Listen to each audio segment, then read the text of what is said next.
Orang Arab dia masuk je bulan Rejab, dah standby dah, ni baju jubah nak pakai pergi tarawih.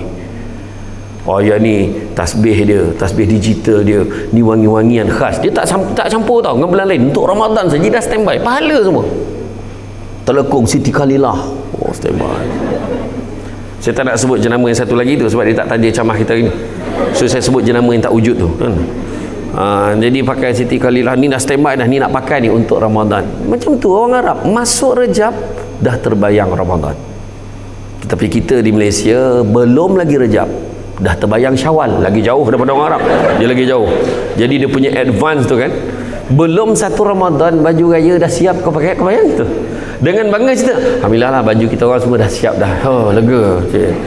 Soalan lega kau tu kan, soalan yang bagi mematikan kelegaan tu, soalan yang sepatut kita tanya. Soalan bukan biasa-biasa. Iaitu confirm kau hidup lagi pagi raya? Orang datang rumah, Assalamualaikum, salam, masuklah. Sedih, kenapa ni? Itulah baju arwah tak sempat pakai. Arwah tak sempat pakai baju tu. Ni bukan kata apa, ingat mati pahala, minta mati dosa. Jangan kita minta mati ya, dosa.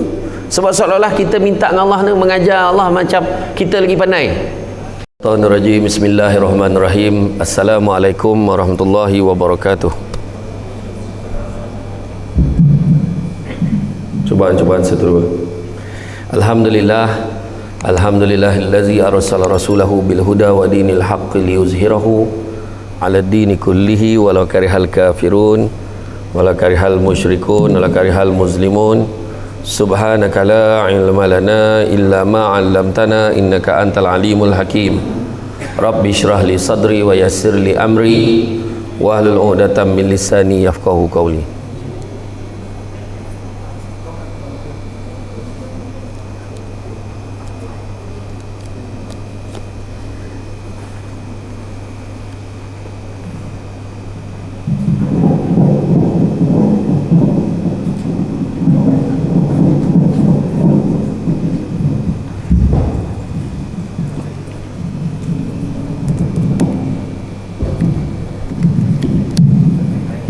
Alhamdulillah, syukur kepada Allah Subhanahu Wa Taala, segala puji bagi Allah Tuhan sekalian alam. Salawat dan salam ke atas junjungan besar Nabi Muhammad sallallahu alaihi wasallam. Terima kasih banyak saya ucapkan kepada puan pengurusi acara, barisan pengurusan tertinggi UKM Holding semua kesempatan hadir. Seterusnya tuan dan puan dirahmati Allah sekalian. Bak kata orang, makan sirih berpinang tidak, pinang ada di Kota Melaka. Makan sirih menganyang tidak, tagah adik budi dengan bahasa. So kalau orang dah menjual, kanalah kita beli kan, dah dia beli pantun. Burung tu kuku menyanyikan lagu sampai ke petang. Kira handa lah burung tu kuku sampai ke petang dah menyanyi kan. Tak ponik kan. Tapi okey lagi lah. Saya tak boleh dengar orang berpantun. Bila dengar berpantun tu saya dengar betul-betul. Baru-baru ni adalah seorang tu dia bagi pantun kan. Dari Segamat pergi ke Pekan, dia kata singgah di Lipis beli berangan. Saya kata macam mana? Dia Segamat pergi Pekan, kalau kau pergi Lipis tu bukan singgah, nama tu kau pergi ke tu kan, macam mana tu kan? Macam lebih kurang lah daripada Seremban pergi ke Johor, singgah di Perlis, kan membohong tu.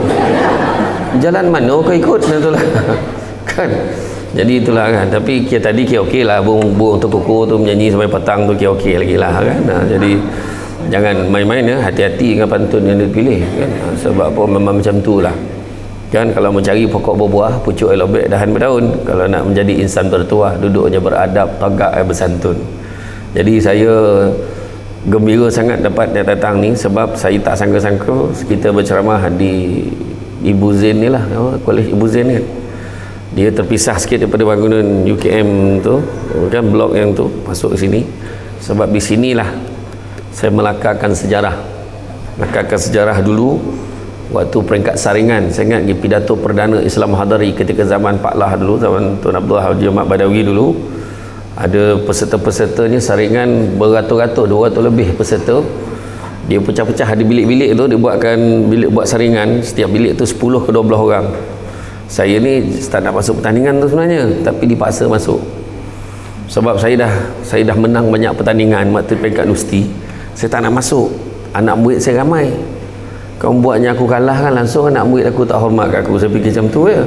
Saya takut kalah, bukan ni saya bukan saya nak menang, saya takut kalah. Sebab dah menang, kita dah menang kan. Sekali buatnya kalah ni kan, malu saya tak nak saya. Tapi masa tu yang penganjur yang minta saya, yang orang yang minta saya wakilkan tu berharap merayu-rayu dia. Saya pun tak apalah, pergilah peringkat saringan ni, main-main je lah. Saya datang kat sini lah saringannya dibuat, saya pun main-main je lah kan. Tengok tajuk macam tu, ala-ala kadang masa tu saya pakai slipper, pakai seluar Melayu tu, pakai t-shirt kan, t-shirt power, t-shirt pakai untuk marathon kan, tapi lagi tak habis pun, dapat baju free kan. Lepas tu pakai baju tu, jadi bila dah dekat nak masuk tu, dia kata masa tu dia buat saringan, setiap bilik 10, dia ada 8 bilik tak silap saya yang digunakan untuk pertandingan masa untuk saringan. 8 bilik, ada 8 bilik, setiap bilik ada 10 ke 12 peserta. Bayangkan, dia ada 3 sesi, petang Jumaat tu sekali, esok hari Sabtu tu sekali, malam tu sekali, petang tu sekali. Maknanya Sabtu pagi dengan petang. Hari Jumaat petang tu saya dah sampai. Jumaat pagi saya sampai, dia kata petang ni ada saringan. Lepas tu dia tengok nama, saya tengok nama saya kena hari Sabtu pagi. Saya kata lah, tak boleh ke adjustkan nama saya? Saya jumpa dengan penganjur tu, sebab saya ni esok ada hal, saya memang kebetulan ada pertandingan takraw di Taiping, boleh tak minta adjustkan, cepatkan saya punya turn tu dapat petang Jumaat tu. Saya tengok turn saya dah nak sampai, saya last sekali. Saya pun fikir mana tajuk yang senang boleh main goreng-goreng je, saya pun ambil lah. Saya masuk dalam kereta saya tukar ke Melayu, pakai sampin ke songkok, saya pun masuk. Saya pun pampu lebih sikit, settle, saya pun balik, pergi Taiping. Masa tengah timbang-timbang bola takraw tu, ada call, ada call, saya pun jawab call. Dia kata, tahniahlah kenapa Cik Samsul layak ke final? Lah, layak final pula, kata. Aku rasa aku dah main-main dah tadi pidato tu. Jadi masa masuk final tu dekat PWTC dengan tak sengajanya tempat ketiga daripada Johor. Orang lain semua naik Pajero, naik kereta besar-besar, naik jeep, naik apa. Samsul Debat daripada Seremban naik komuter. Dia boleh sampai ke PWTC kan, dengan kawan saya seorang. Kawan saya tu kawan saya tu Hanif ni, dia penebat UM. Dia lah yang tolong latih saya dekat dalam, kami sparring dekat dalam komputer tu. Sambil-sambil saya testing dia dengar, okey tak point ni, dia pun bagi cadang. Sampai dia PWTC, diumumkan keputusan. Ringkas cerita lah, pendek cerita, tempat ketiga daripada Johor 76 markah perempuan, Puan Sadiah nama dia, 76. Tempat kedua daripada Sabah 77 markah, 76-77. Masa tu saya Johan, diumum dengan 95 markah masa tu. Dulu lah tu saya tak boleh lupa lah. Tapi memang jenis saya kalau kita halang, kita dah sampai ke depan, kita kena make sure kita beza dengan orang. Tu yang cerita dia.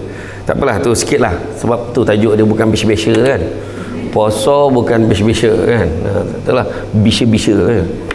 Tak tahulah ni orang ni dia nak bunyi tapi eja dia tak betul, tapi tak apa kan. Yalah, faham UKM kan, jadi yalah kan, orang belajar macam tu lah. Jadi dia tak ikut sangat trend-trend ni kan, macam tu lah. Jadi bila sebut tentang puasa ni memang bukan biasa-biasa lah, sebab bulan ni adalah bulan yang sangat unik, bulan yang sangat istimewa. Kalau kita tengok fakta pelik tentang Ramadan adalah bulan peperangan hawa nafsu. Tak ada siapa yang tak tahu pasal perkara tu. Dah biasa dengar lah mana-mana ceramah, mengawal hawa nafsu, memerangi hawa nafsu kan, dan ganjarannya adalah syurga kan. Dan kemudian ada nafsu yang busuk di bulan Ramadan ni, ada nafsu yang baik. Nafsu yang busuk ni nafsu yang tak baik. Contohnya nafsu maksiat, nafsu yang mengajar kita untuk buat benda-benda tak baik. Tetapi nafsu yang baik tu adalah nafsu yang mendorong kita supaya kuat beribadah. Nafsu nak beribadah, nafsu nak berlumba-lumba, nak berlawan-lawan dengan orang tu dalam bab kebaikan. Contohnya, dia sedekah, aku nak sedekah kan, tak jadi ni. Itu sebab dalam Quran surah Baqarah tu beritahu, kalaulah orang tu bersedekah secara terang-terangan dalam kurungan, yakni boleh memberi contoh yang baik kepada orang lain, maka itu baik bagi kamu. Allah Ta'ala beritahu dah. Jadi mana kalau terang-terangan tu baiklah tu. Tetapi kalau kamu dapat memberi sumbangan, kamu bersedekah secara sembunyi-sembunyi, itu lebih baik bagi kamu. Allah Ta'ala beritahu. Jadi mana kata dalam Ramadan ni berlumba-lumba anak yatim, bukan biasa-biasa lah. Anak yatim tiba-tiba jadual dia full macam penceramah kan. Anak yatim kena booking untuk majlis buka puasa tu penuh sebulan. Minta maaf lagi, kami dah full, cik, tolong cari rumah anak yatim lain. Belagak tak belagak, bayangkan kan. Habis je raya kan, habis raya macam tiba-tiba dah tak yatim lagi dah budak tu kan. Kadang-kadang tu lah. Jadi mengawal, jadi nafsu macam tu tak apa, nafsu berlumba-lumba nak sedekah, nafsu Dia buat 8, aku tak main lah 8, aku tarawih bawa buat 20. Wah, kita pun cari masjid dia buat 20 juga. Aku pun 20, dulu je masih kecil-kecil dia buat 8, kata kan. Tu yang tanya saya, mana yang elok 8 ke 20? Kalau di Negeri Sembilan ada yang buat 10. Di Negeri Sembilan dia buat 10. Di Negeri Sembilan dia tak ada risau-risau pasal tak tahu nak sambut apa, tak tahu Bilal nak baca apa. Bilal relax Bilal hanya sebut as-salatul qiyami asabakumullah, tu je. As-salatul witri mi asabakumullah, tu saja. Lain tak ada. Sebab semua imam baca. Kalau buat 10 lah, dia maknanya selang sendiri istighfar. Kalau buat 10, Masjid Nabawi pun buat 10. So ada yang tanya, mana yang elok 8 ke 10, 20? Tentu banyak tak? Yang paling elok sekali buat. Kan tanya-tanya langsung nak buat tu masalah tu kan. Tu belum cerita lagi ada orang, aku tak main lah sini, aku masjid negara 20 imam luar negara, imam daripada Saudi tahu. Lepas 8 rakaat dia witir sendiri kat belakang. Ada ramai yang macam tu. Boleh tengok lah, tunggu, cuba tengok berapa ramai orang reverse ke belakang, dia dah buat 8. Tapi kerja yang 20, sebab yang 20 tu habis berhenti, habis dah. Sampai 8 tu dia dah boleh berhenti, dia tak payah sibuk-sibuk tunggu. Kononnya dia witir sendiri kat rumah, sebab dia nak sambung dengan solat yang lain. Tapi itulah, kalau yang mengundur ke belakang tu ada harapan lah, tak buat kan, macam tu je lah. Jadi berlumba-lumba dia, berlumba-lumba dia dalam bab ibadah. Mengaji, kita orang khatam, terutama orang perempuan. Orang perempuan yang dia grup, dia dah banyak grup. Kita orang dah 3 kali dah khatam bulan ni. Macam tu kan, sebab grup dia ramai, dia boleh pas-pas macam tu. Macam grup lelaki, dia tak banyak grup, sebab dia jenis memang tak suka tunjuk kat orang. Yang lelaki ni kebanyakan hafiz kan, dia memang hafaz Quran, jadi dia tak yang buat tadarus pun dia rasa dia okey. Kan tergamak tu ngangguk kan orang lelaki. Jadi macam itulah. Jadi mana kata dia berlumba-lumba dalam mengaji Al-Quran kan. Dan begitu juga mengajar kita mengerti, memahami erti kedaifan dan kesusahan orang lain dan kepayahan rezeki. Sebenarnya bukan hanya di luar negara, bukan hanya di luar negara, di Malaysia sendiri pun sebenarnya ada di kalangan masyarakat yang masih lagi daif, yang tidak mempunyai bekalan makanan yang mencukupi. Kais pagi makan minggu lepas, bukan kais pagi makan pagi ke balik modal tu. Kais pagi makan pagi, kais petang makan petang, makna ngam-ngam lah mengatakan ni kais pagi makan minggu lepas, hutang banyak makan tahun lepas pun ada orang macam tu kan, hakikat dia. Dan begitu juga kalau kita paling pelik sekali, sepatutnya lah bulan Ramadan ni, bila kita puasa, apa yang kita faham? Bila puasa siang sampai petang tu tak makan lah. So bila tak makan, kalau makan malam pun berapa banyak sangat lah yang kita makan, betul tak? Tetapi yang peliknya, bulan Ramadan, setiap kali bulan Ramadan memperlihatkan beberapa trend. Pertama, peningkatan jumlah penggunaan daging ayam meningkat. Permintaan ayam bulan Ramadan meningkat apa cer. Kedua, peningkatan production untuk gula, tepung, agar-agar minyak dan lain-lain dalam pasaran. Permintaan yang tinggi dari segi acara-acara buffet Ramadan di restoran dan hotel-hotel. Begitu juga percambahan gerai-gerai makanan, padahal pada bulan lain tak pernah jumpa pun orang tu berniaga. Kemudian peningkatan penjualan kain ela di Nilai 3 dan juga di Pekan Tangkak kan. Dan begitu juga peningkatan penjualan perabot dan cat. Dan begitu juga peningkatan jumlah cordial, jualan cordial dan juga gas untuk memasak, peningkatan paras gula dan kolesterol dalam darah. Dan begitu juga macam-macam lagi, termasuk peningkatan kekerapan lori sampah mengangkut sampah yang banyak, antaranya ialah makanan lebihan dan terbuang. Yang mungkin berkurangan ialah penjualan rokok dan mercun, mungkin, tetapi tak ada statistik pun untuk itu, sebab saya kata kurang. Tapi ada orang, maknanya orang Malaysia ni ada di kalangan kita pada bulan Ramadan ni, fakta pelik, bukan biasa-biasa. Dia makan lagi banyak daripada bulan tak puasa. Nampak tak? Ada orang dia jamakkan breakfast dengan lunch secara jamak takhir, dibawa kepada sesi malam. Itu yang berlaku. Jadi betulkah puasa ini adalah bulan untuk berpuasa pada tanggapan kita? Itu sebabnya saya teringat waktu saya dijemput untuk berceramah di SUK. Terima kasihlah buat sahabat saya seorang tu. Dia mengajak saya ceramah di SUK Negeri Sembilan. Saya ceramah. Dan rupanya waktu saya ceramah dalam 15-16 Ramadan macam tu, saya diminta menyampaikan hadiah. Rupanya di pejabat SUK itu buat weight challenge. Weight challenge, timbangan. Dia bukan tengok siapa paling kurus, dia tengok siapa paling banyak penurunannya. Dia akan timbang 10 hari sebelum Ramadan. 10 hari sebelum Ramadan timbang dulu, ambil rekod data. Kemudian 15 hari bulan timbang semula. Jadi dia bagi hadiah daripada nombor 1 sampai nombor 20. Jadi saya sampaikanlah hadiah satu nombor 20. Rupanya nombor 1 adalah hadiah macam-macam lah. Lepas tu dia kata, tapi grand prize dapat TV 40 inci masa tu. Itu ini nak pergi bila? Ini akan ditimbang semula pada 15 Syawal. Lepas balik dia akan timbang balik semula. Terbalik jarum tu. Kan? Tapi itulah dia. Itu sebab saya sendiri pun alhamdulillah lah, saya pun kontrol. Kalau tidak hari tu boleh perasan lah, tengok dalam TikTok kan, muka saya bulat macam mana kan, yang ni nampak kering sikit kan. Dia tapi sebenarnya kita turunkan berat badan kita ni bukan sebab, kita kena faham, bukan sebab kita nak lawa sebab muka kalau dah tak boleh belah tu tak boleh belah jugalah kan. Tapi tujuan kita turunkan berat badan kita ni adalah untuk meringankan badan kita. Kita boleh perasan sebenarnya bila berat badan kita dah terlebih daripada yang sepatutnya, yang ideal, kita akan berat nak bangun untuk buat apa juga. Kita akan tendensi kita untuk baring kan. Itu sebab orang Kelantan walaupun dia membalun gula setiap hari, tapi dia balis dengan kerja borek.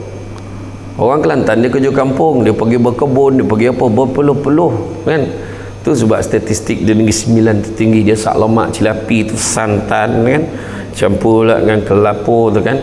Lepas membalun ni dia menjala, tu salah tu kan. Macam tu kan. Kita pun kebanyakan kita duduk depan TV tu pula kita tak duduk straight tau, dan mulu macam tu kan. Macam tu lah. Jadi itu benda basic lah saya beritahu kan, benda basic. Dan kalau kita tengok bulan Ramadan ni adalah bulan yang dah kita kata ambil bukan biasa-biasa ni, sebab bulan ni bukan bulan yang selalu datang. Bukan selalu datang. Malahan bulan ini datang sebagai tetamu untuk ziarah kita. Nak tengok macam mana kita. Dan bila menyambut tetamu ni ada 3 jenis manusia. Ada 3 jenis manusia. Kategori pertama, dia suka dengan tetamu tu. Kategori kedua, dia tak berapa suka. Kategori ketiga, okey je. Kategori yang tak suka tu, kenapalah dia ni datang? Aduh. Tu sebab jangan kau share dalam grup tu Ramadan berapa hari lagi. 12 hari lagi Ramadan. Besok tu 10 hari lagi. Ya Allah, dah dekat dah. Atau orang yang tak suka macam tu lah, dia rasa risau. Terutama geng Triple Y kan. Yak ye. Dengan geng GPH lah, geng plastik hitam. Dia rasa aduh, kenapalah bulan ni sampai kan. Dia kategori tu, dia kategori susah. Dia rasa siap cakap dengan anak dia, nak hari ni last kita boleh makan, esok dah tak boleh makan tu, nak mati sangat dah bapak tu. Walhal berbuka puasa boleh je makan kan. Itu sebabnya kita fikirlah, kita dah rehatkan badan kita.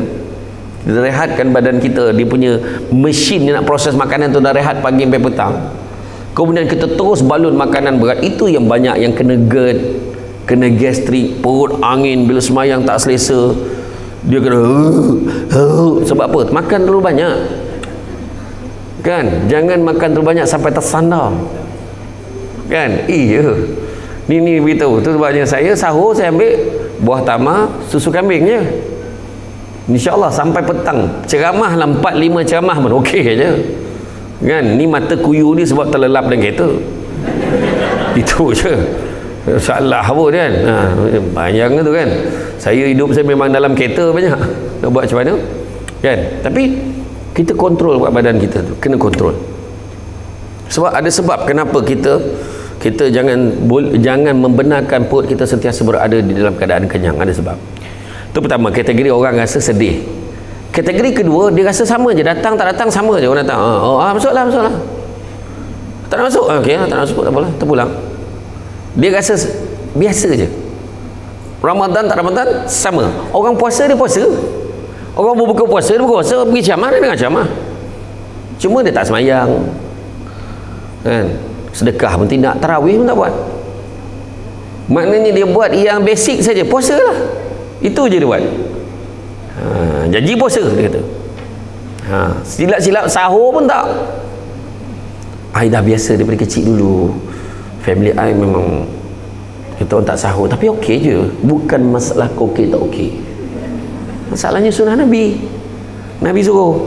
Dan yang ketiganya, dia rasa gembira sangat, tak sabar betul. Ya Allah, Ramadan. Kan? Orang ni yang gembira ni siapa orang ni? Peniaga bazar Ramadan. Macam tu kan. Kan orang yang ada kepentingan dunia kat diri dia.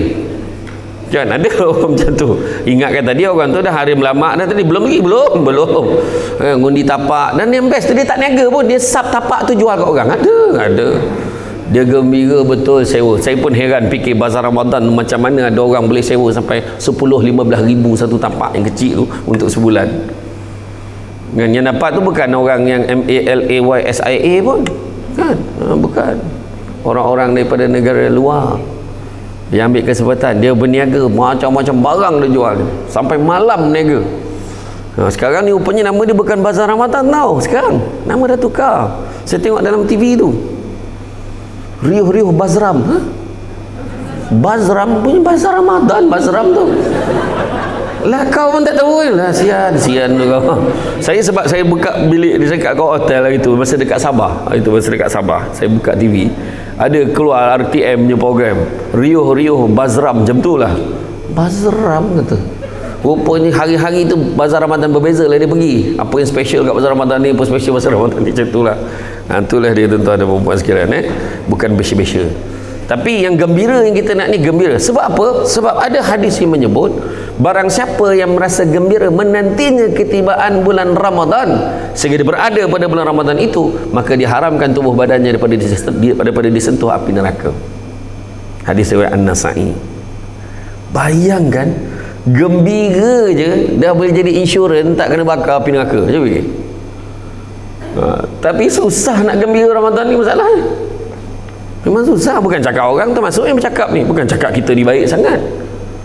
Kita ni umat akhir zaman ni, iman kita ni setipis kulit bawang. Kulit bawang tu tambah lagi nipis betul. Ya, tu sebabnya kita bandingkan dengan orang Arab kan. Contohnya kalau kita tengok orang Malaysia ni masuk aja Rejab, dia nak memupuk perasaan tu, imam dah mula doa dah. Allahumma barik lana fi Rajab wa Sya'ban wa ballighna Ramadan. Tu doa dia yang bermaksud, ya Allah berkatilah kami dalam bulan Rejab, dalam bulan Ramadan, dan sampaikanlah kami pada bulan Ramadan. Tak, mana yang tak tahu tu buat-buat macam tahu dah macam tu kan. Jadi rupa-rupanya minta lepas sampai bulan Sya'ban pula, berkatilah kami bulan Sya'ban, sampaikan kami pada bulan Ramadan. Dan sekarang imam doa, Allahumma barik lana fi Ramadan wa ballighna Lailatul Qadr pula sekarang. Dah sampai kan. Itu sebab orang Arab dia masuk je bulan Rejab, dia dah standby dah, ni baju jubah nak pakai pergi tarawih.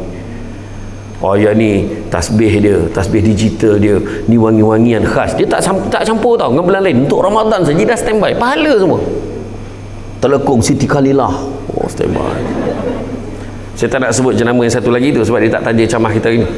So saya sebut jenama yang tak wujud tu kan. Jadi pakai Siti Khalillah, ni dah standby dah, ni nak pakai ni untuk Ramadan. Macam tu orang Arab masuk Rejab dah terbayang Ramadan. Tetapi kita di Malaysia belum lagi Rejab dah terbayang Syawal, lagi jauh daripada orang Arab.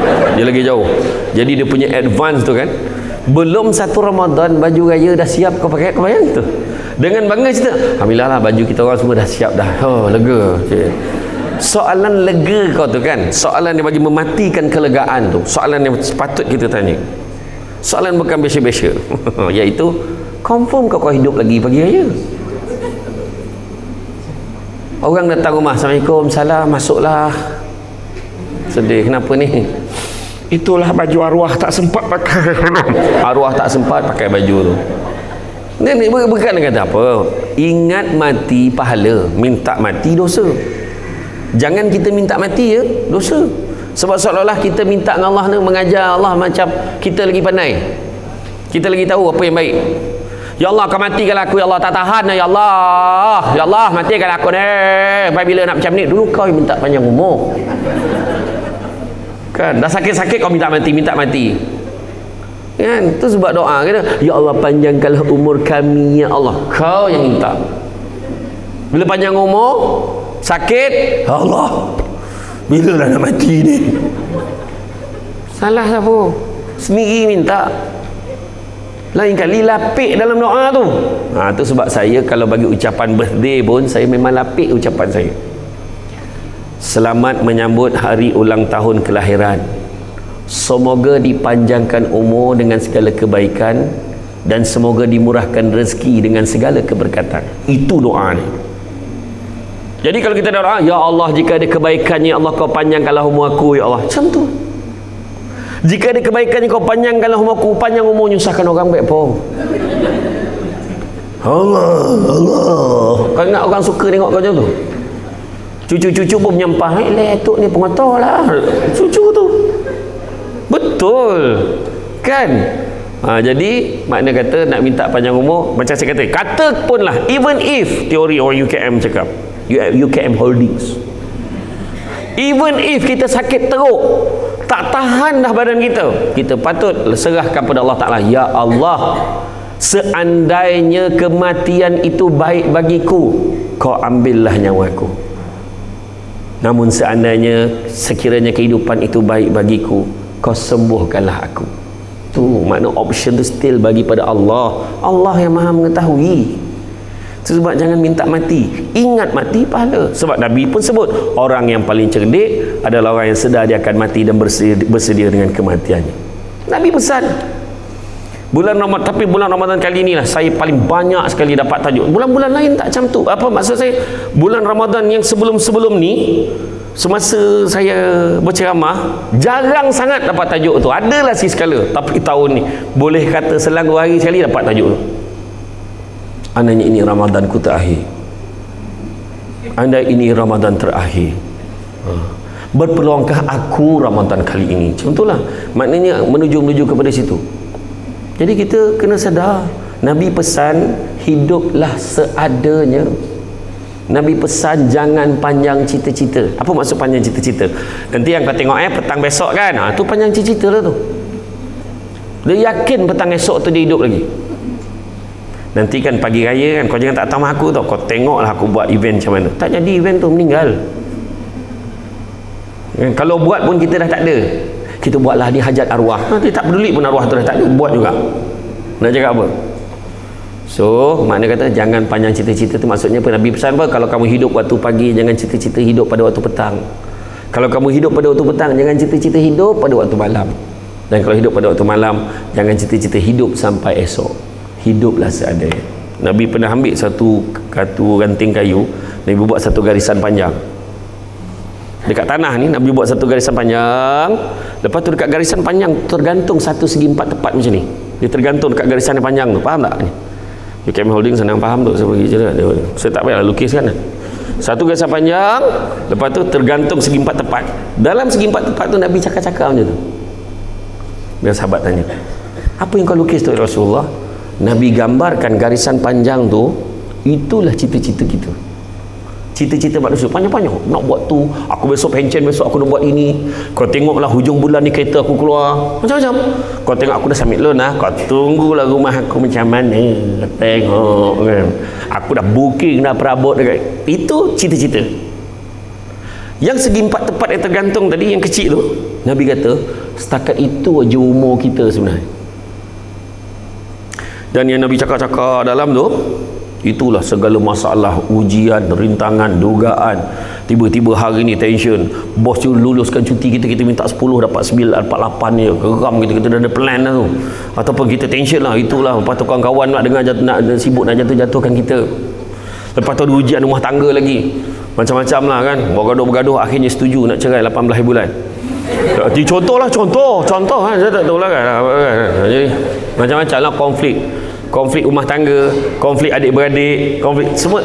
Masalah-masalah ni menyebabkan apa? Masalah ni menyebabkan kita leka. Pernah tak kita marah orang satu hari suntuk tu kita fikir pasal benda tu? Pernah? Kan? Kemudian bila kita pergi kerja kau kita dah siap. Allah, aku lupalah tak siap lagi benda tu, baru nak buat benda tu. Sebenarnya itulah kita. Bila masalah banyak, itu sebabnya kita beza dengan kanak-kanak. Kanak-kanak tu masalah tak banyak. Dia tak ada fikir benda lain. Dia tak ada fikir bayar bil, dia tak ada fikir pasal apa, komitmen, pasangan, tak ada. Yang dipikir puasa. Susahnya puasa. Ya Allah, lambatnya buka. Dia tengok jam tu tak bergerak. Sebab dia belum ada masalah lain lagi.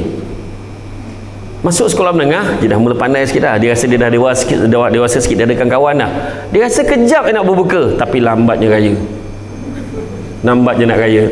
Kita ni pula ya Allah Akbar, punya banyak masalah sampaikan kita kata macam baru itu je raya. Itu ayat kita kan. Dan bayangkan sampaikan satu hari sebelum raya kita sibuk lagi sampai malam, tak sedar esok tu raya.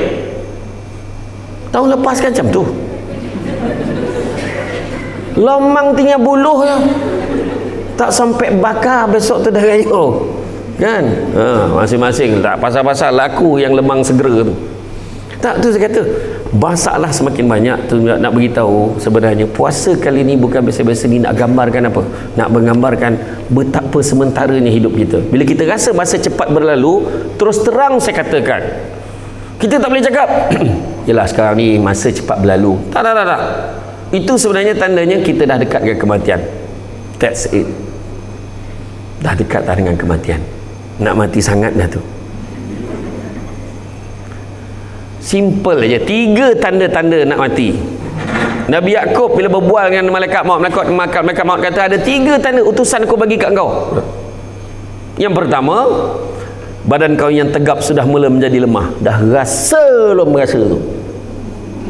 Selama ni kau boleh bawa kereta jauh boleh tahan travel, sekarang baru pergi KL, baru Bangi Seremban, ngantuk dah.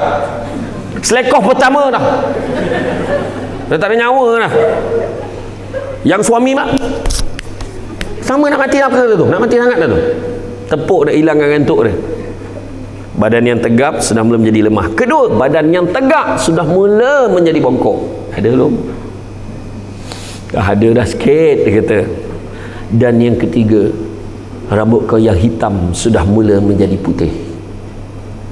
Dah ada belum tanda tu? Kalau dah ada 3-3 tu standby. Kau tak payah banyak cerita lagi dah. Betul-betul, tapi tak banyak pun lagi. Tak kisah. Janji dah ada. Nampak tak? Itu yang bila kita bersin, hacum, dekat dah dengan kematian. Kenapa? Sebab di atas arasy tu ada pokok-pokok nyawa setiap manusia. Ada pokok tu pap, bila mati seorang tu pap, gugurlah daun dia macam daun kering. Masa dia gugur tu kena kat daun kita, sup kena daun kita, hacam tu berasa tu, alhamdulillah tak mati kau lagi. Betul? Tak tahu tak tahu kalau besarlah daun tu yang tiba-tiba mati mengejut tu, daun kita pun jatuh sekali. Dia tak sakit apa, elok je duduk dengan aku berbual tadi. Allah nak mati dah semua. Sama dengan dekat dengan ceramah petang tadi. Contoh. Dah, tu nak tunjukkan tak? Sebab je Ramadan ni dia luar biasa. Dia memberikan kita ingatan. Tu sebabnya bulan lain dia tak hafal tau, bulan ni dia hafal. Bukan ayat Quran waktu maghrib, dia hafal waktu tu. Maghrib Bangi berapa, maghrib Bandar baru Bangi berapa, maghrib Kajang beza seminit je weh, tapi nanti besok kita akan sama dengan dia. Macam tu dia siap tahu tu, kaji pola keseluruhan, dah tak ada kerja macam tu lah kan. Dia hafal. Bulan ni istimewa, bukan biasa-biasa. Dan bulan Ramadan kalau ikutkan bulan-bulan lain, waktu-waktu macam ni berani buat ceramah kedua? Tak ada. 2.5 buat 2.5. Saya tahulah ceramah mana start pukul 2 kan, buat pukul 2, berani buat pukul 2 sebab apa? Sebab dia tahu mesti sempat punya. Hari-hari lain pukul 1, pukul 2 tu masih rancak kat kedai makan. Kecuali UKM Holding lah, tempat lain. Lepas tu siap dengar Allahu Akbar, Allahu Akbar. Dah zuhur sambil makan dah zuhur dah. Bulan ni 5 minit 10 minit sebelum zuhur dia dah sampai surau. Dia dah sampai masjid. Orang perempuan waktu rehat dah sampai surau. Dia ada pot dah, bantal dia semua ready dah. Ingat aku tak tahu. Dia siap dengan cermin besar untuk tengok ada garisan ke tak boleh kena masuk office. Aku tahu. Benda ni berdasarkan kajian. Orang lelaki jangan ingat dia suci sangat. Kalau muka sembab tu macam contoh dia banyak semayang. Tak ada. Kan adalah yang UKM Holdings mungkinlah tempat lain. Betul. Itu sebabnya kalau kita tengok bulan ni, bulan yang luar biasa, bukan biasa-biasa. Dan rupa-rupanya tu sebabnya kalau kita tengok kan, Allah Ta'ala dah beritahu dah. Allah Ta'ala beritahu, Allah cakap dalam satu hadis kursi, sesungguhnya setiap amal kebajikan akan diberikan gandaan pahala antara 10 kali gandaan pahala hingga 700 kali gandaan pahala.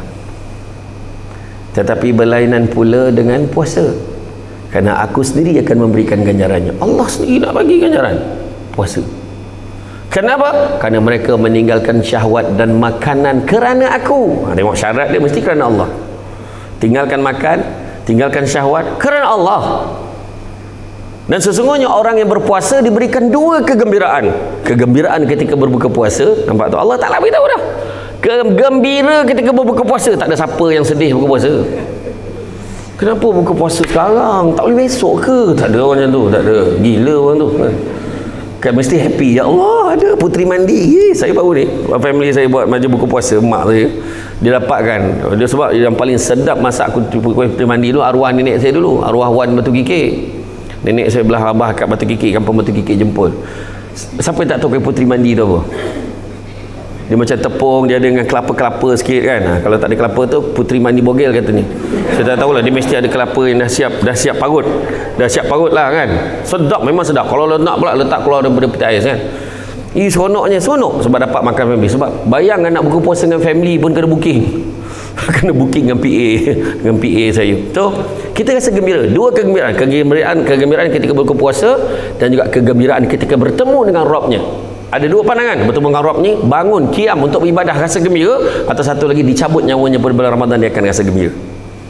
Dan sesungguhnya bau mulut orang yang berpuasa itu lebih harum di sisi Allah berbanding bau haruman kasturi. Kena faham bau harum kasturi ni di sisi Allah. Jangan kau harahkan bau mulut kau tu kat kawan kau. Okey tak? Janganlah. Pagi tadi lah kau membalun potai dengan jaring kan. Memang. Jadi, kalau kita tengok ayat tu, aku sendiri akan memberikan ganjarannya. Allah Ta'ala beritahu kan. Aku sendiri akan memberikan ganjaran. Simple je. Apa beza ibadah puasa dengan ibadah-ibadah yang lain? Solat. Tengok solat solat. Kita pergi dekat surau, kita nampak Allahu Akbar, Bismillahirrahmanirrahim. Kita tahu solat kan? Orang tu tengah berdiri, tiba-tiba dia sujud. Sujud syukur agaknya. Paling tidak kita boleh agak lah. Kita nampak orang tu dekat pasar raya. Tengah ni dia tulis-tulis resit, dia salam. Dia bagi resit, lepas tu dia doa. Lelaki tu pakai kopiah, yang seorang tu pakai baju kemeja, ada logo UKM Holding. Alhamdulillah. Orang tu buat apa? Bayar zakat. Tahu. Kita nampak pula ramai masjidan kita tu bersusun-susun kereta depan rumah dia. Lepas tu tengok Allahu Akbar, Allahu Akbar, azan. Lepas tu la ilaha illallah, ada 2-3 orang masuk dalam kereta pakai kain ihram. Nak pergi umrah lah ni, nak pergi haji. Kita tahu. Tapi puasa tak ada siapa tahu. Muka puasa dengan tak puasa sama. Terutamanya orang perempuan yang ABC. Allah bagi cuti. Saya sangat yakin di kalangan kita hari ini ada yang tak puasa, tapi mukanya sama.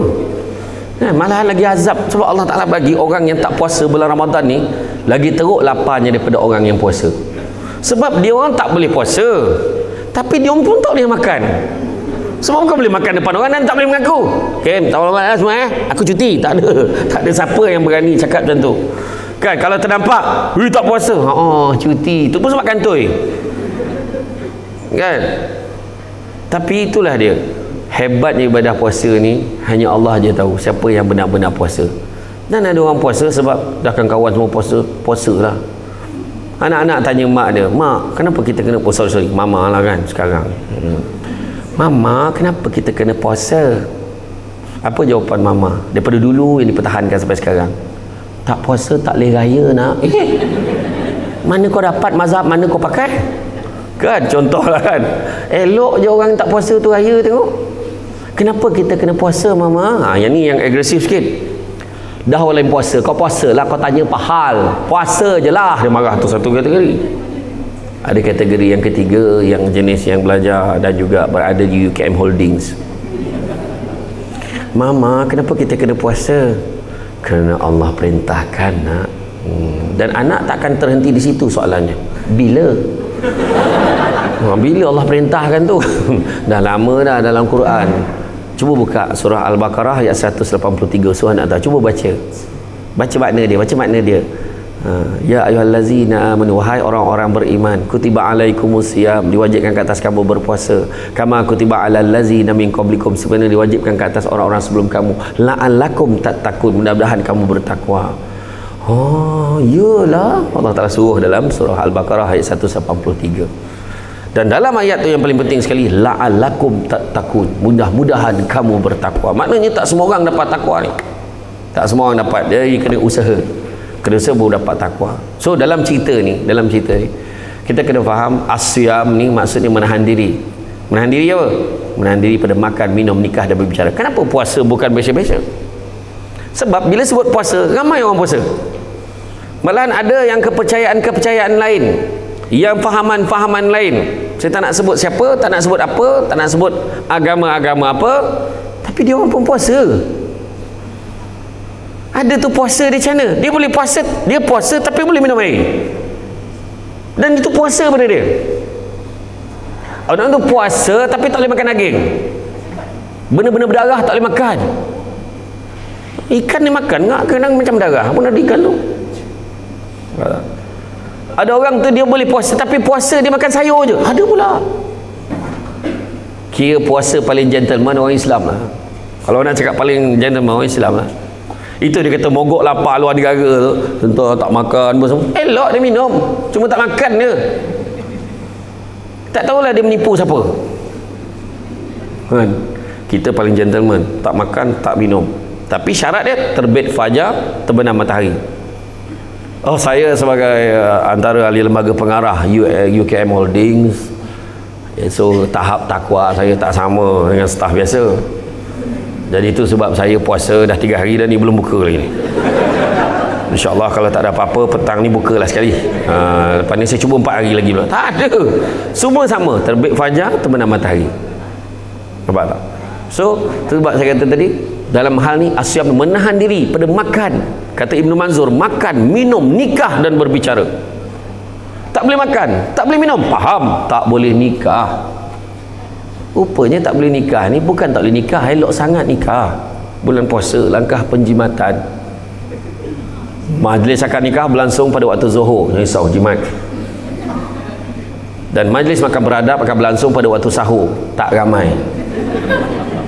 Jangan risau, muka pun tak tahulah, dia dah kahwin okey lah tu, kan? Tapi maksud tak boleh menikah ni adalah perbuatan-perbuatan orang bernikah di siang hari tak boleh buat. Allah Ta'ala ni tak kejam pun. Allah bagi suruh kita tahan diri ni pagi sampai petang. Kalau kau rasa tak tahan, pergi negara Amerika Selatan, sebab siang dia 7-8 jam je. Memang kalau orang nak menjaga bazar Ramadan memang kejap sangat, tak sempat prepare. Kan kita ni lebih kurang 12, 13, 14 jam, 12 ke 14 jam siang lah. Dan so dia sedang elok lah, separuh-separuh lah, half-half, 24 jam tu bagi 2. Kalau nak paling panjang pergi negara Balkan, dalam 21 jam siang ambil kau.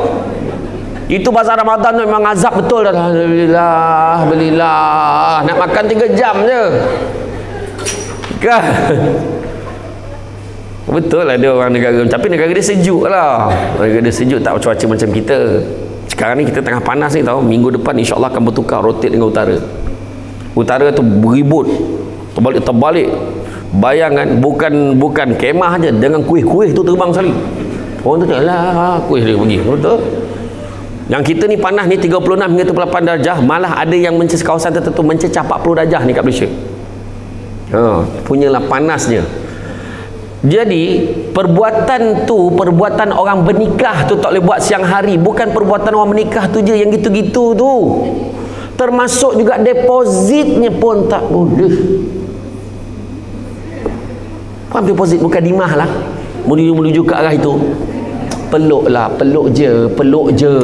Bulan lain kau tak nak peluk bini kau, apa yang kau geram pun lah.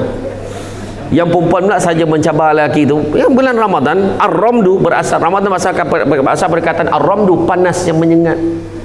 Macam kau seorang yang panis kan, dibantai berkamban tengah hari tu, bawah kipehnya, macam tu, dalam kain, lepas tu dia pandang lelaki dia pandang, abang kenapa? Abang tak panas ke? Dia kata, aku dari tadi panis nengok kau tu. Itu masalah dia kan.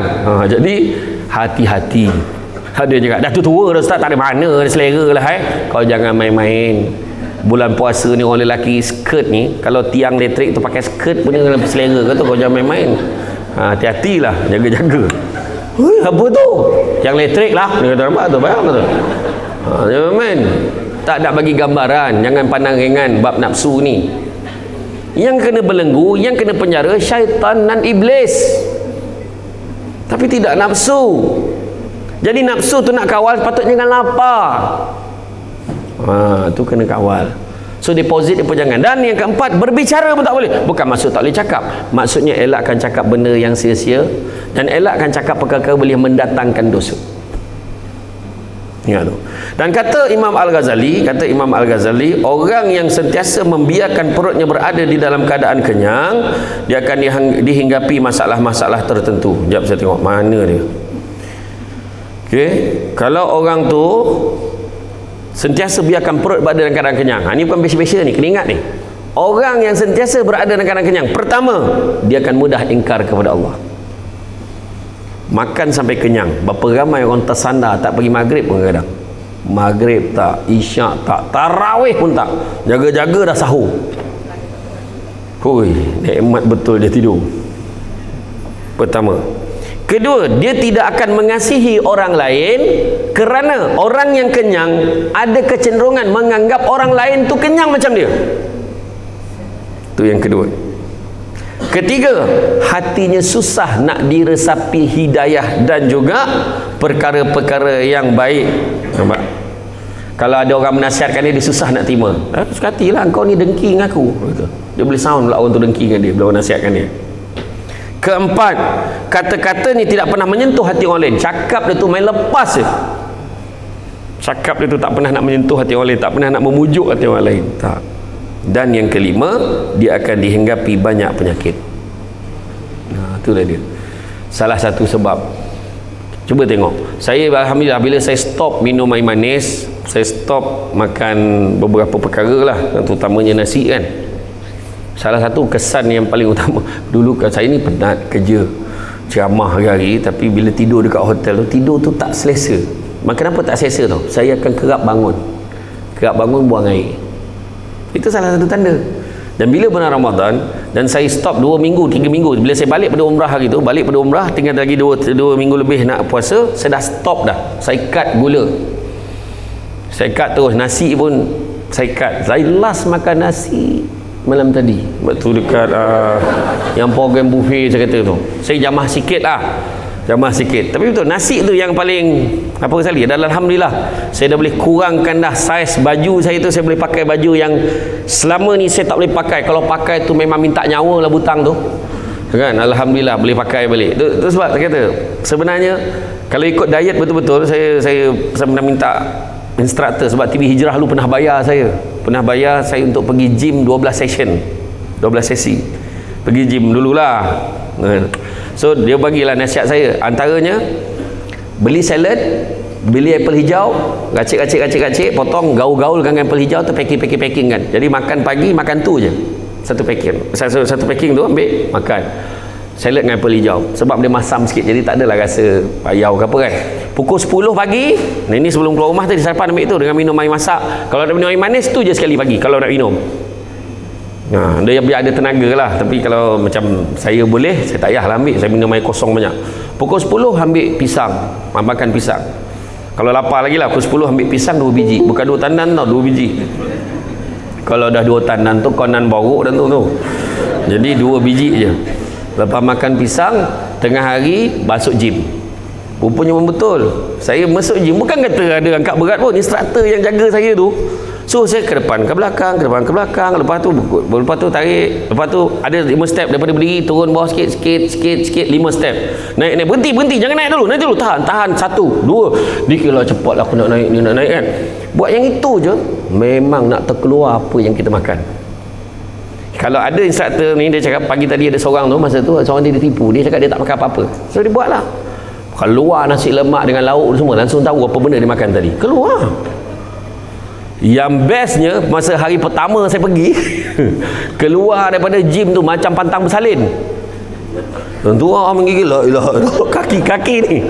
Baru tahu sebab itu sebabnya kita yang kalau simple je lah, bila umur 40 tahun ke atas dah kena stop, dah kontrol makan. Sebab apa? Kita bukan macam dulu yang umur 20-an, yang umur belas-belas, makan banyak macam mana pun, tapi lepas tu dia berlari dengan apa semua tu sebab badan dia okey, makan banyak-banyak. Si Zakuan ada yang kembar bola sepak tu, dia datang rumah saya ajak makan kan, makan punya banyak, kau tak apa ke makan, kau nak balik? Tak apa Ustaz, saya besok selanyak balik, besok dia lari kat padang tu berapa round dia kata. Itu sebabnya kita ni masalahnya, kita memang lari dalam bayangan kita. Tak lari sebenarnya kan. Jadi pukul 2 sampai pukul 4, lepas keluar pada gym, pukul 2 sampai pukul 4 makan ikan dan ayam yang digoreng, yang digrill, bukan goreng, yang dibakar. Ayam dengan ikan yang dibakar, kalau boleh pakai minyak olive oil, minyak zaitun kalau boleh. Kalau ikan pun ikan salmon kalau boleh. Tu lah yang saya buat. Saya cerita dengan mak saya, macam tu menu kau berhentilah jadi orang. Mak saya cakap macam tu kan. Sampai petang. Dan lepas pukul 6, kalau lapar lepas pukul 6, ni saya beritahu tips yang percaya cakap saya, 2 minggu kita dah boleh pakai baju lama kalau buat apa saya cakap ni. Lepas pukul 6 kalau lapar juga makan buah yang dapat lepas ceramah. Sebab korang rajin bagi buah kat aku ni kan? Tak tahulah kan? Mungkin hari ni bagi kurma aku, tahulah. Contoh. Jadi itu sebab saya kata, sebab bulan Ramadan ni yang paling penting, you bukan biasa-biasa. Sebab 3 perkara di sebalik ibadah Ramadan. Pertama, menginsafi nasib orang kurang nasib baik daripada kita. Itu pertama. Kedua, untuk mengawal hawa nafsu kita. Dan yang ketiga, untuk menyuburkan, dengar ni, menyuburkan perasaan pemaaf, jujur dan bertolak ansur. Ramai orang macam ni pada bulan Ramadan. Biasa dia marah, bulan tu dia tak marah. Bang, anak kita tak balik lagi ni bang. Biarlah, kejap lagi balik lah tau. Pukul berapa dah ni bang? Cuba bawa bersabar. Anak kita kan, kita kenal. Hai, mesra nampak? Melo. Contohlah kan, melo untuk Firdaus 2. Macam tu lah kan. Kan sabar je kan. Kalau puasa mungkin dia tak melentik. Abang, apa tahu kenapa jadi. Dia kata kan, dia tak faham kenapa jadi macam tu. So sebab Ramadan, dia jadi sabar, pemaaf, mudah memaafkan orang bulan Ramadan, dan bertolak ansur. Okey, jadi mana kata Ramadan ini sepatutnya menjadikan kita manusia lebih baik. Sebab 3 binatang yang dah dibuat kajian, binatang yang berpuasa. Ada binatang puasa punya. Yang pertama, ayam mengeram telur. Ayam mengeram telur, tak makan tak minum berhari-hari. Dia mengeram telur. Apa jadi? Menetas telur tu keluar anak-anak ayam yang comel-comel. Hasil dia baik. Ulat kepompong tu, ulat dalam kepompong tu, berminggu-minggu tak makan tak minum, akhirnya keluar jadi rama-rama yang cantik warnanya. Dan begitu juga ular yang bersalin kulit.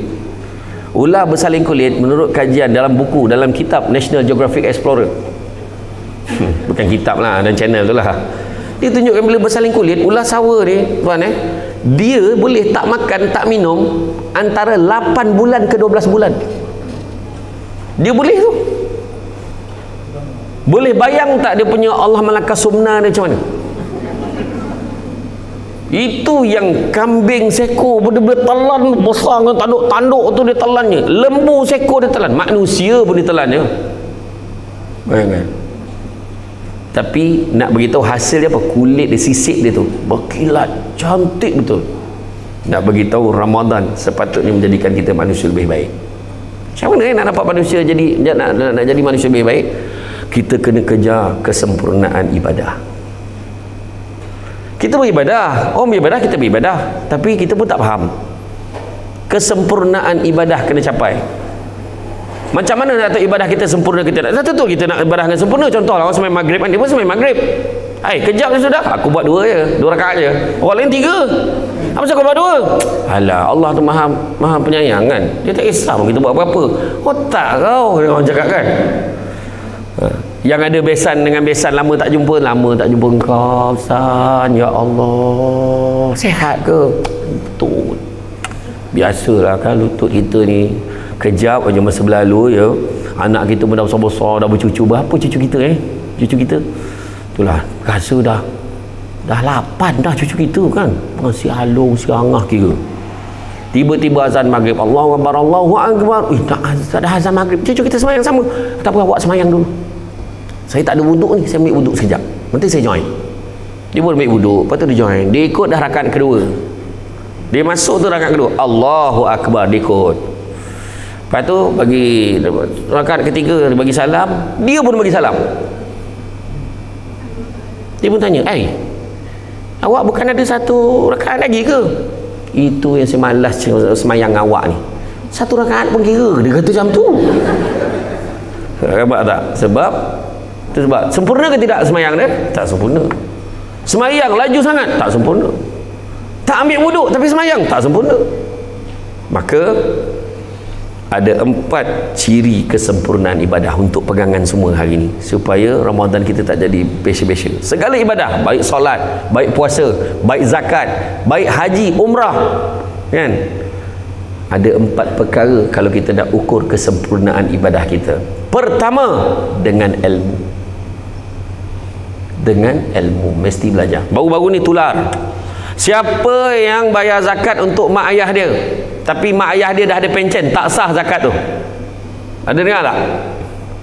Baru ni dia beritahu, orang pun heboh lah, ya Allah, selama ni tak sah zakat aku, anak aku bayarkan. Sebenarnya macam ni, memang betul dalam kitab tu dia dah baca, kepada bab bayar zakat ni, apabila dia ada pendapatan, dia mampu, maka tanggungjawab membayar zakat tu tertanggung pada bahu dia. Betul.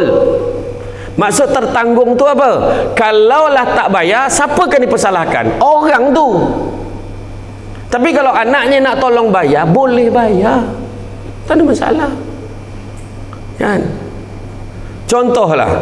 Contoh anak perempuan dah biasa ayahnya bayar zakat untuk dia, bayar. Tiba-tiba tahun tu ayah dia tak nak bayar, dia dah kerja tapi dia tak cakap dengan anak tu,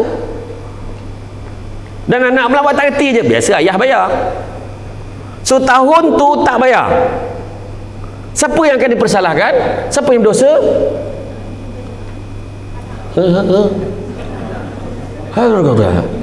Siapa? Anak tu lah, sebab dia dah sampai syarat dia boleh bayar zakat sendiri tapi dia tak bayar. Itu yang kita kena faham. Lepas tu disebar-sebarkan, ketahuilah selama ni tak sah. Semacam semalam ada seorang hamba Allah, sahabat, dia send satu video. Ada satu ustaz dia cakap 11 km dah boleh buat solat jamak kasar. Dah pening kepala. Yang seorang kalau ikutkan ada pandangan kata 79 km, ada pandangan kata 81, kan? Ada kata 79 dan ke atas.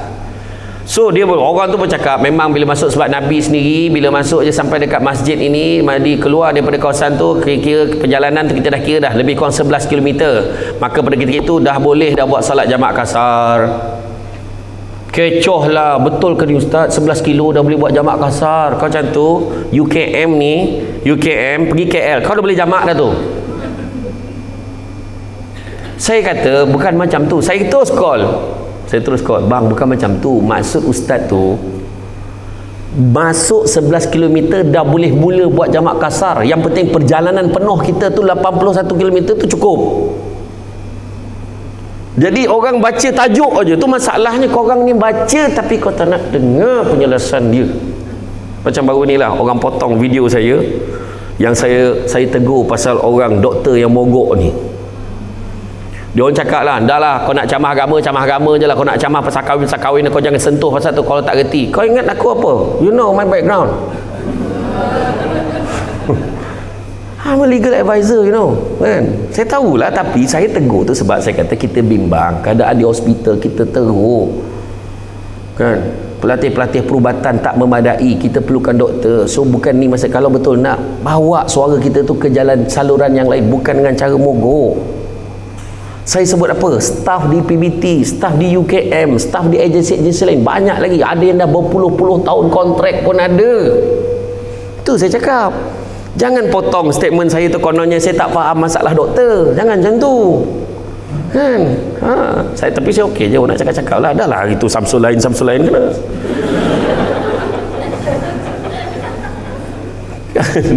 Iya, dibantai dia letak muka aku, dibalonnya aku, kau ajar betul.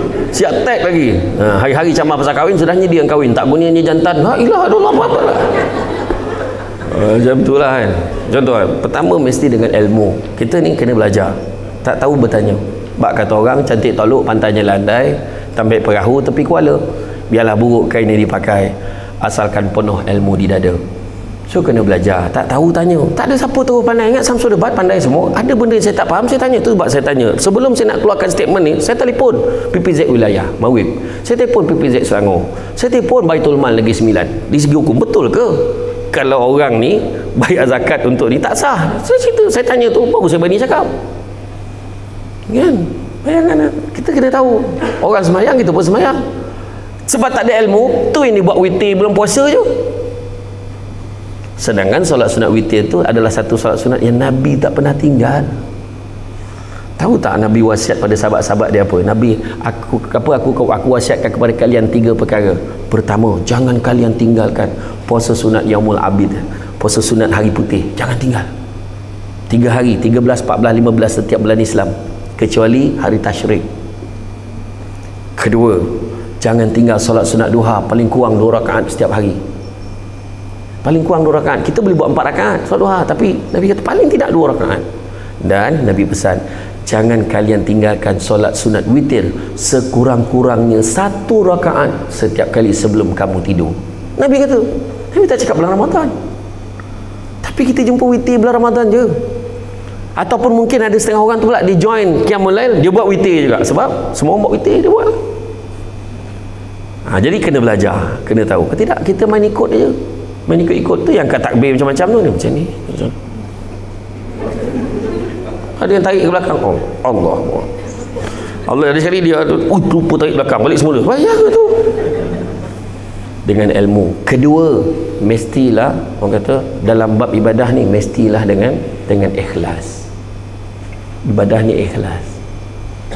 Tiba-tiba semayang, mak mentua datang pula dia. Semayang sebab mak mentua ada, dia kena bawa mak mentua pergi masjid, mak mentua nak pergi masjid dengan dia terpaksa semayang, dia kata. Kalau tidak memang tak semayang dah. Yang ketiga, ada perubahan pada tindak tanduk dan perangai. Patutnya ibadah jadikan kita jadi lagi baik. Kalau lagi teruk, jangan salahkan setan.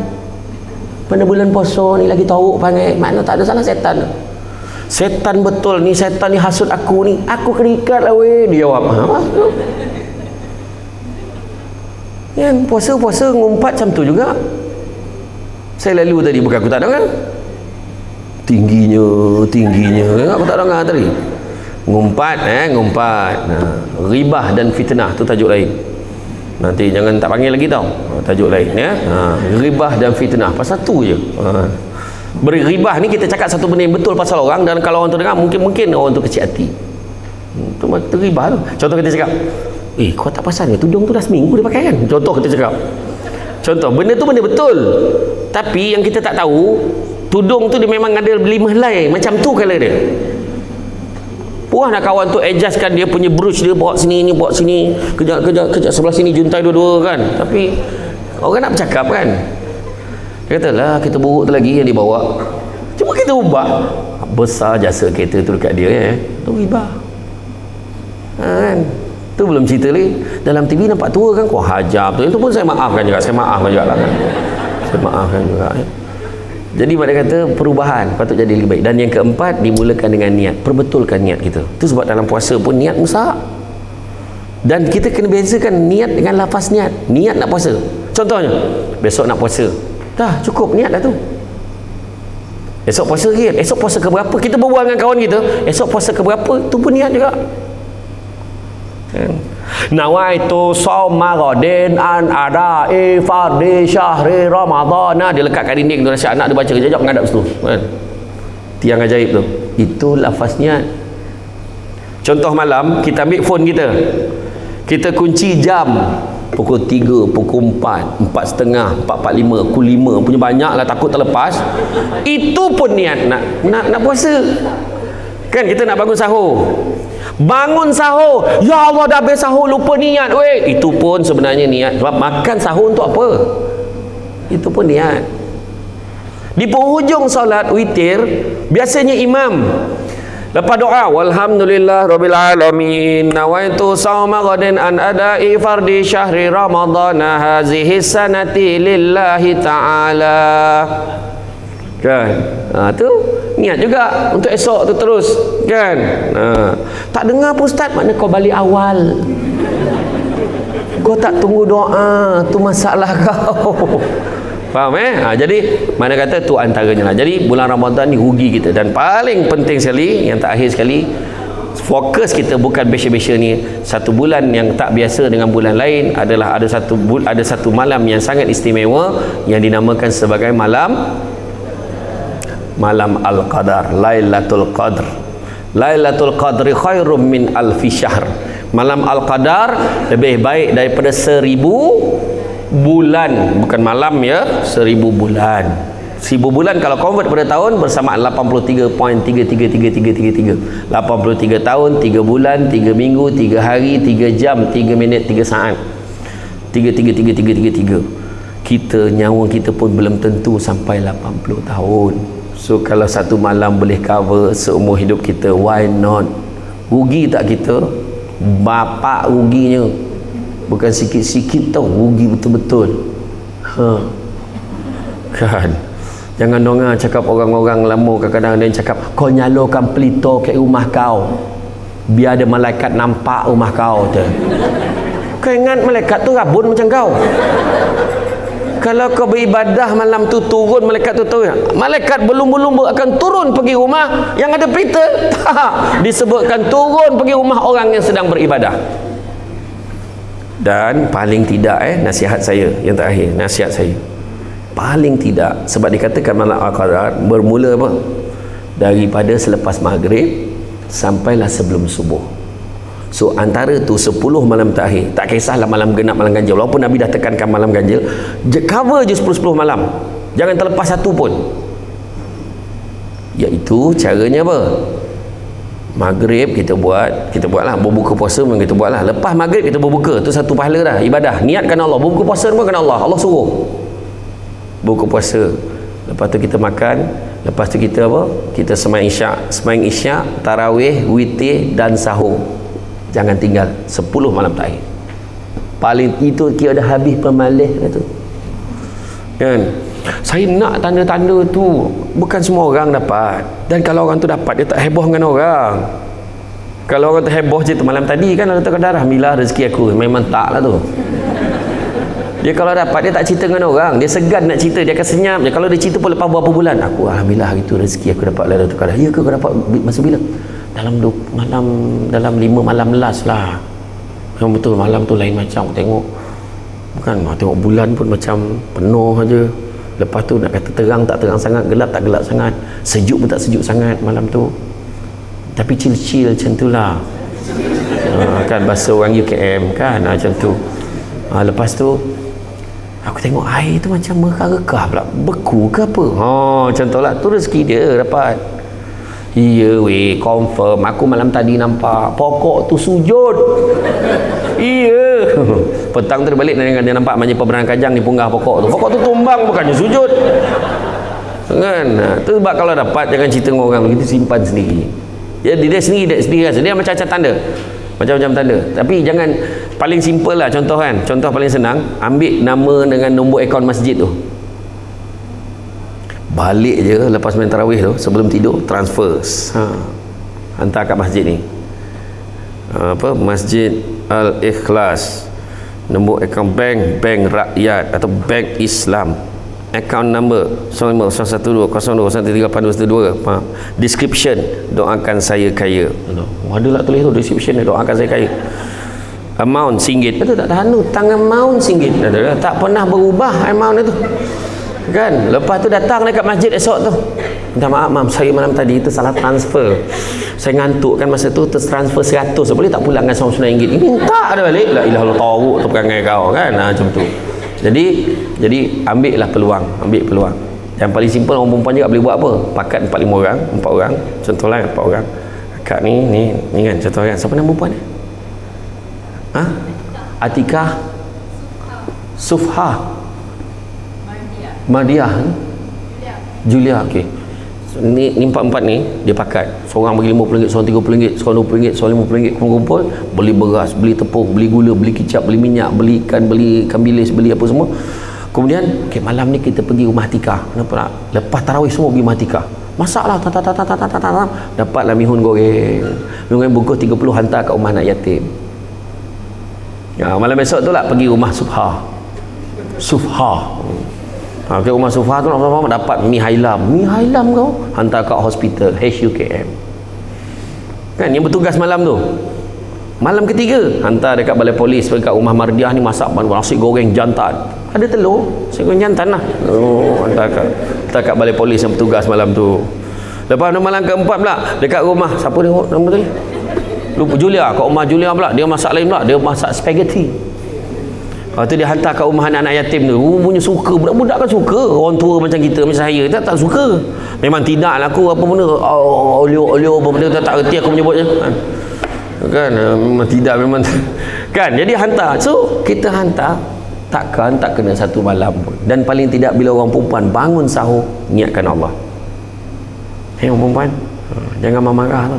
Kata pang, aku je masak, mati dalam bilik tu. Tegak orang marah, kena marah suami dia. Kau jangan marah laki kau macam tu. Ya, orang lelaki ni bagi peluang kau dapat pahala, kenapa kau nak marah? Itulah dia. Tapi itulah tuan-tuan, sebenarnya dalam rumah tangga ni, tu sebab saya nak sentuh juga lah sikit je. Dalam bab rumah tangga ni, tak ada rumah tangga yang tak ada masalah kan? Tapi masalah tak boleh dibiarkan, masalah mesti diselesaikan. Sebenarnya dia dalam bab perkahwinan ni, salah ni takkan ada salah seorang aja. Dia mutual. Dia kalau dari segi, kalau dalam undang-undang TOT tu kan, dalam bab negligence tu, dia ada satu istilah contributory negligence. Maknanya dia ada kecuaian sumbangan. Tentu ada. Kita ni saling perlu memerlukan. Bila satu tak buat proses tu, orang ni jadi macam ni, orang ni buat sebab dia ni, dia ni buat sebab dia ni. So sama je. So jangan kita komen lebih-lebih dalam bab perkahwinan artis.